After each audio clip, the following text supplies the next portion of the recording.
সামাজিক যোগাযোগ মাধ্যমে ছড়িয়ে পড়া রাশিয়ান ক্ষেপণাস্ত্র যার বোম্বার বর্তমানে কোনো অস্তিত্ব না থাকলেও এই মুহূর্তে রাশিয়ার কাছে থাকা সবচেয়ে ভয়াবহ ক্ষেপণাস্ত্রের নাম শয়তান-2 বা RS-28 শারমাত। এই ক্ষেপণাস্ত্রটি প্রায় 15টি পারমাণবিক ওয়ারহেড বহনে সক্ষম, যা পৃথিবীর যে কোনো দেশের জন্যই বড় হুমকি হয়ে উঠেছে। ইসরায়েলের পাশ থেকে ট্রাম্প সরে যাবার পর ইরান যদি রাশিয়ার থেকে এই ক্ষেপণাস্ত্র সংগ্রহ করে ও হামলা চালায়, তবে একটি মাত্র ক্ষেপণাস্ত্রেই পৃথিবীর মানচিত্র থেকে নিশ্চিহ্ন হয়ে যাবে গোটা ইসরায়েল। এই ক্ষেপণাস্ত্রটি নিয়ে যুক্তরাষ্ট্র, ন্যাটো, ইসরায়েল, জাপান ও দক্ষিণ কোরিয়া সবচেয়ে বেশি আতঙ্কিত, কারণ এই ক্ষেপণাস্ত্রটি এমনভাবে তৈরি যেন এই দেশগুলোর রাডার সিস্টেম ফাঁকি দিতে পারে।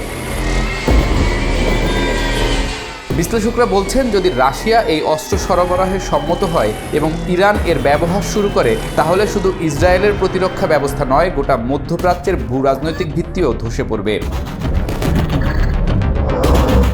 RS-28 শারমাত বা শয়তান-2 ক্ষেপণাস্ত্রের প্রতিটি ওয়ারহেড প্রায় 750 কিলোটন ক্ষমতার, যা একটি বড় শহর সম্পূর্ণভাবে ধ্বংস করতে যথেষ্ট। এই একটি ক্ষেপণাস্ত্রে থাকা 15টি ওয়ারহেড যদি ইসরায়েলের তেল আভিভ, জেরুজালেম, হাইফা, বিয়ারশেবা এবং ডিমোনার উপর ফেলা হয়, তবে ইসরায়েলের কোনো জবাব দেওয়ারই সময় থাকবে না। এছাড়াও এই ক্ষেপণাস্ত্রের সবচেয়ে ভয়ঙ্কর দিক হলো এর প্রতিরোধ প্রায় অসম্ভব।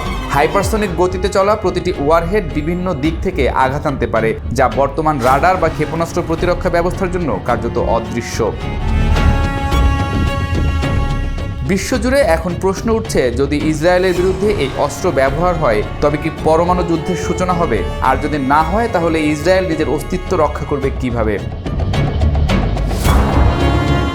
বিশ্লেষকদের মতে ডিটারেন্সের যুগে অস্ত্রই কথা বলে, এবং এই মুহূর্তে শয়তান-2 এর মতো অস্ত্র যার হাতে আছে, সেই নির্ণয় করতে পারে কারা থাকবে আর কারা হারিয়ে যাবে। ইসরায়েলের জন্য এটি শুধু সামরিক চ্যালেঞ্জ নয়, এটি অস্তিত্ব টিকিয়ে রাখার লড়াই। আর সেই লড়াইয়ে এখন রাশিয়ার ক্ষেপণাস্ত্র প্রযুক্তি হয়ে উঠেছে সবচেয়ে বড় ভয়ের কারণ। সবচেয়ে ভয়ঙ্কর এই রাশিয়ান ক্ষেপণাস্ত্রের নির্মাণ প্রক্রিয়া সম্পূর্ণ গোপন ও রাষ্ট্রীয় পর্যায়ের বিশেষ প্রকল্প হিসেবে পরিচিত। এর নকশা ও উন্নয়ন শুরু হয় 2000 সালের শুরুর দিকে। রাশিয়ার মাকেইয়েভ ডিজাইন ব্যুরো ক্ষেপণাস্ত্র প্রকল্পের মূল কারিগরি দায়িত্বে ছিল এবং আনুষ্ঠানিকভাবে উন্নয়ন সম্পন্ন হয় 2011 সালে।